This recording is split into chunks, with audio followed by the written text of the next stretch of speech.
This guy literally dropped me after one date because I lagged on responding.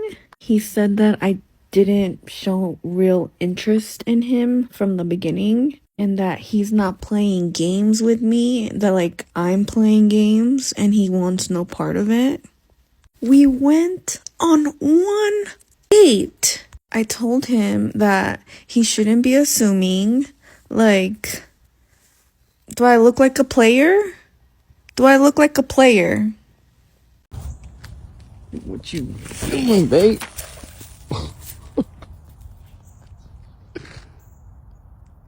Are you kidding me? Hearing that? No. Hello. So What you doing? just got on. What you doing? Nothing. With my friend. Can you order me some food? Yeah, what you want? I think is Chick-fil-A still open? No. Oh, okay. I'm like Applebee's. Applebee's, yeah. Applebee's. Mhm. You ate today? No, that's why I'm asking you to send me some food. What you want? Hold on. Just get whatever. I'm gonna eat whatever. Can you do the 2 for $20? It's the loaded mashed potatoes, the chicken, and then the fajitas. And two large lemonade. Facts on the lemonade. And then, yeah, the 2 for $20. 2 for 20? Mm-hmm. What you need 2 meals for? Cause, yeah, it's me and my friend. We hungry. Get flat. My friend, you don't know. Okay, so just send it. Don't be like that. What you mean don't be like that? Let me see your friend. Oh, Why do you wanna? Don't do that. You are not my dad. First of all, where you at, dude? I'm Oh. downtown. They ain't telling me downtown. Yeah. Why are you acting like that? Are you gonna send it or not? Shit. He was about to lip show. I'm That's just a draw for the chin and lips. yeah. Why is this happening? Why did God allow us to learn to love if this is what we're going to use it for? Facts, bro. Facts. Why are we mishandling it? We're like, Yeah, with great so power comes great- carelessly. Yeah. So carelessly. This is everything to us. Exactly. Go ahead and drill down on that. Go ahead and continue to ask those questions, my man. Because she out here being stupid, taking your kindness for weakness, just continuing to talk herself out of a relationship, out of a good thing. And we appreciate you for continuing to run your mouth. Modern women can't be quiet. They can't do it. They literally cannot. So all of the stuff that you need to know about them, you're going to know online. They're going to tell you. Back again with more thoughts. Ladies, have you ever noticed that men have a smell and that their little like stamen juice is awful? Because let's face it, I'm not going to call it a seed. It's not a seed. We have the seed. They have a stamen. So the little stamen juice can really be horrid. And it's because of the way that they eat and the lifestyle that they live. Like if they're not going to be healthy, it's going to be atrocious. And guess what that does to you? So all these men that say, oh, she was stinky or something like that. Oh, honey, it was you. It was you that made that way. Because ask the women that haven't had sex in a couple of years. Do they ever smell? Do they ever have bad smell? No. Because men don't clean themselves properly. Level the up. This is not the gotcha moment that you think it is. This is telling men to avoid you. Now, y'all be like, why can't I find a man to marry me and put a ring on my finger? It's because by the way you're telling us right now, what you're telling us, we know that you out here in these streets acting a fool. What happened to the men who built things? I don't know what happened to them, but they need to circle back because these men nowadays are so feminized and it freaks me out. They're spending their last paycheck on a Van Cleef stack. Like, For the men wearing Van Cleef, it's not I'm it. gonna take those things Can off. girls have one thing to ourselves? I know. So they need to infiltrate everything. I went to a workout class this morning. There's 9 shirtless dudes. I'm like, why are you all here? Get back to the waist. Go back. Well, this is it. Thank you so much for the flowers. Of course. Anything for you. When can we do this again? You're sweet. You're nice. You're a gentleman. Career driven. You're just not my type. I hope we can still be friends though. Sure. I understand it now.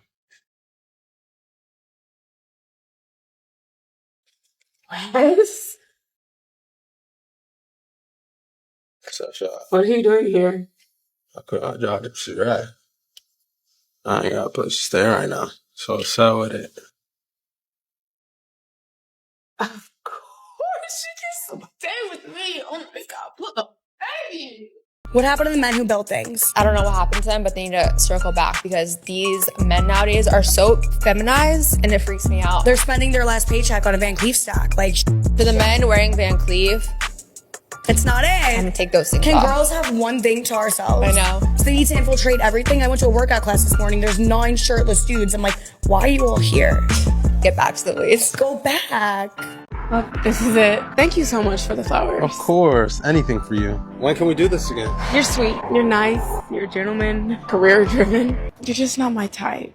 I hope we can still be friends though. Sure. I understand it now.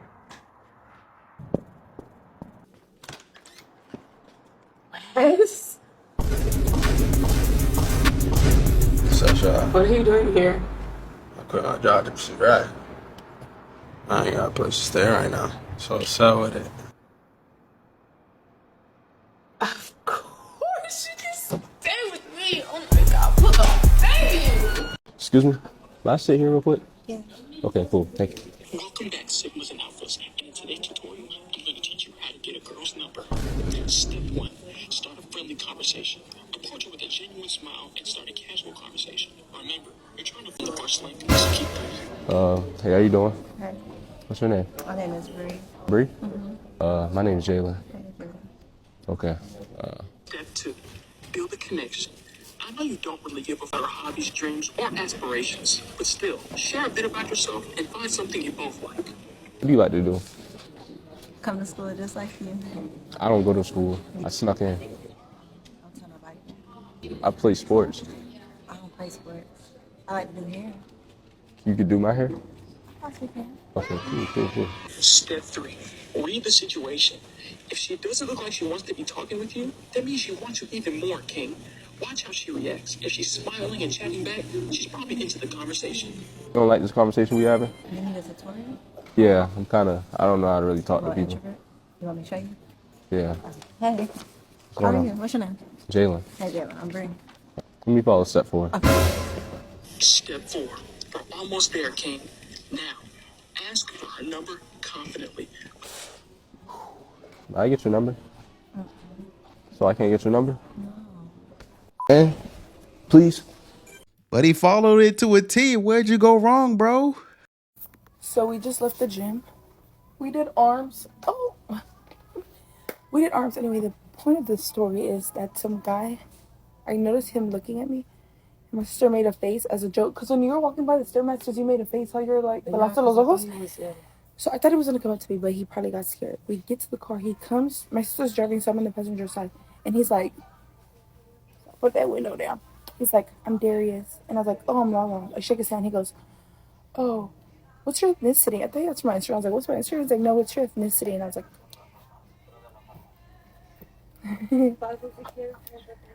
like, "I'm Mexican." He said, "You look Tongan." That's a compliment. But anyways, he shook my hand like 5 times in and out of the car. There's people looking at me. One story is he's not completely there. Like, I was actually really scared, and he was persistent on getting my number. And my sister was taking pictures. I was like, "What the f is she doing? What the f are you doing?"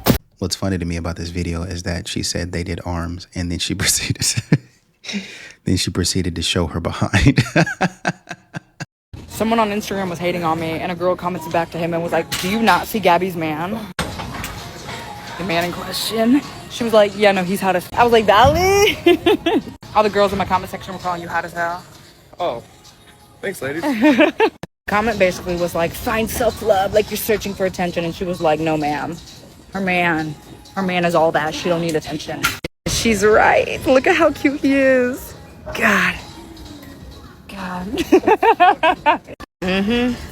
gonna make sweet love to that man. And then y'all know, give it a couple years, I'm gonna trap him. Then I'm gonna give him a baby. We're gonna have another child walk around with bug eyes. Who is we? We have to get to a point of emotional maturity to where we're not making generalizations about all men based on the men that we've experienced. Personally, I don't subscribe to the idea that all men are the same. Furthermore, I don't subscribe to the idea that a certain group of men are the same. So yeah, I don't agree with you. Have you ever been to jail? Yes. When? Before you were born. And what did you go to jail for? What was your crime? What crime did you commit? What did I go for? Yeah, why was you in jail? Why they lock you up? What did I went to visit somebody. Who? A friend of mine. So you've never been to jail yourself though, right? That was me. What? What are you talking about? I went to jail. To visit my friend. But have you ever had handcuffs put on you? Not by police officers. Whoa. Okay, that works too. What was it like after cleaning up after bang? Messy. Hundreds of boxer shorts, tops, stained bed sheets, wet bed sheets. So even when you hear, that she slept with 158 guys in 2 weeks. It's just part of a job and that's it. So you don't have any kind of, emotional response to it? At first I did, but not anymore. Bonnie, when you told your parents what you do, how did that conversation go? I actually didn't tell them. A video got leaked. I would have always told them. I'd only just started, so I wasn't ready to explain why I've chose to do this job. I was gutted at first, I really was. It was shock, but it was just a shock because it's something I never thought she would do. What has Bonnie achieved doing it in your eyes? Well, where are you going next month? Yeah, we're going on a really nice holiday. So her making all that money, how has it affected you? We've had nice holidays and nice gifts, but that doesn't bother me. She's happy, so I'm happy because she's happy. If she wasn't happy, but she's happy, she's safe, making lots of money. And in a different life, you can see this woman being like the Queen of England or something like that, or like some Duchess of whatever it is, whatever they call those things. She has a look to do that. But then you listen to her talk and it's like, it's nothing more than you out here wasting time being silly and then being proud of being silly. And you're going to want a man to come in, or I should say, women that do things like this a lot of times want a man to come in and forget all of that. Not only were you out here moving extremely sloppy, when a man points that out, you just say, oh, we all had a past. I wasn't in the right headspace. I don't know where I was. I was lost. I was in an emotional downturn in my life and expect a man to forget all that. That's wild. Y'all ever met a female that says, I don't care if they're married or have a boyfriend, that still grabs for me? Do you want to die? Because I think you have a death wish. I think you want to fight. I think you're craving a 9 straight to the cranium. You're a disgusting human being. My wife always used divorce as a threat to control me, until I trapped her into a situation that forced her to beg me for help. I'm a 33-year-old man, married to my wife, who's 35, for 6 years now. If I had to sum up our marriage, I'd say it's been a roller coaster of highs and lows. At first, it felt like I was living my dream life. My wife has always been financially secure, earning significantly more than me. She had this air of stability and confidence that was magnetic. But over time, I started to notice patterns in her behavior that I can't unsee anymore. Whenever we argued, she had a favorite weapon, divorce. It wasn't outright yelling or insults, just calm, cutting phrases like maybe we're not compatible, or if you don't like it, we can get divorced. She'd say these things almost casually, but they landed like a ton of bricks. In the early years, I'd panic. The thought of my marriage falling apart made me feel like a failure, so I'd backtrack, apologize, and try to smooth things over. It was like walking on eggshells, always trying to avoid triggering those words. Looking back, I realized she used those threats to shut down any serious conversations about things that matter to me. Whether it was about shared responsibilities, financial decisions, or even how we spend our weekends. She had this way of ending the discussion by dangling the possibility of a divorce over my head. It left me feeling small, powerless, and like I had to constantly prove my worth in the marriage. Things started shifting about 2 years ago when my best friend, he's 32, and we've been close since college, pointed out something I hadn't let myself admit. He told me that her threats weren't just hurtful, they were manipulative. He said it plainly.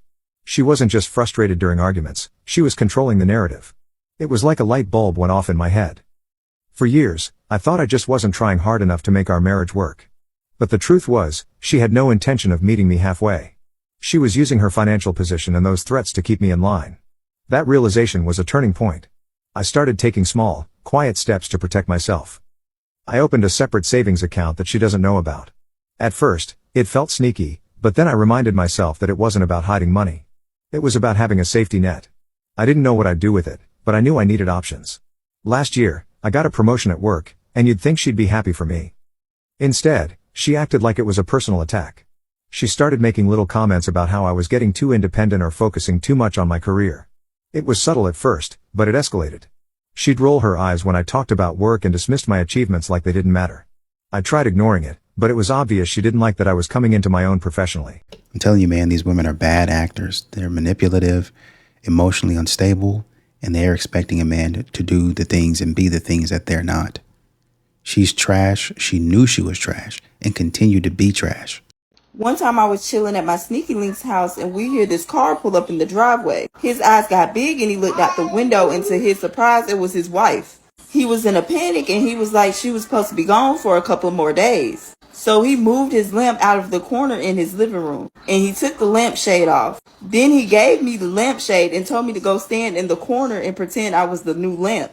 I said, okay, I hope this works. So at this point, I'm standing in the corner with the lampshade on my head. His wife came through the door and she looks over at the corner where I'm standing. And he was like, oh, baby, don't worry about that. That's the new lamp I was telling you about that the Johnsons next door got. He said, you remember I told you I was getting the same thing. So I guess it worked because they go upstairs. They went to bed around 10 o'clock or so I thought because she was still up. And I'm trying to figure out how I'm going to get out of this house. So 4 o'clock in the morning came around and she is still up and I'm still standing in this corner. She came downstairs and she went straight to the kitchen. For some reason, she started cooking eggs and toast at 4 o'clock in the morning. I'm thinking to myself, I'm never going to get out of here.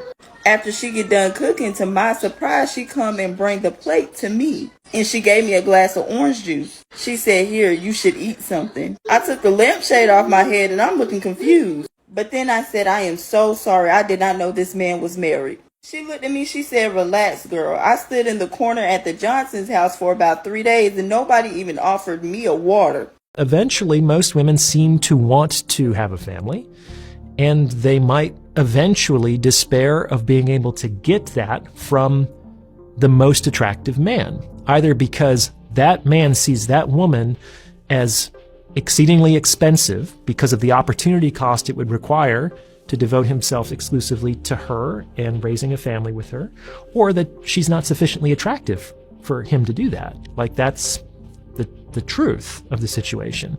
And so a lot of women understand that, okay, if I really want this, maybe I need to go after a different type of man, a man who is more caring, who's able to provide, who has a stable job. Maybe he's not the most interesting guy. Maybe he's not the most attractive guy, but if I play my cards right, I might be able to get a ring. I might be able to get a house. I might be able to get some kids.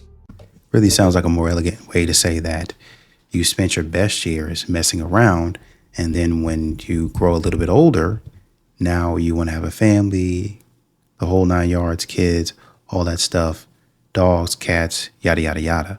But this is what men have been telling you. You have a great chance when you're super attractive. The guy that you want is super attractive. You guys want each other. Let's get together. If it works, if you guys are compatible, y'all can have a conversation at that point in time. It's an opportunity to have a conversation. That's what attraction is. Just an opportunity to have a conversation. I'm attracted to you. You're attracted to me. Hey, looks like we match in these ways. Let's go a little bit further. And then, oh, shoot, we like each other that much. Let's get married. And then you end up building that love and that connection for each other. And so when you're not so attractive and he's not so attractive, it kind of fades away. I mean, not too much. You don't want to go crazy, but hey, we've got something else besides our attraction, which was the super, super main thing in the beginning. That's how it would work. I'm not telling you to go out there and let yourself go and go crazy and stuff. No, I'm not talking about that. You should continue to take care of yourself, period. But this is what men are saying is how it's supposed to work.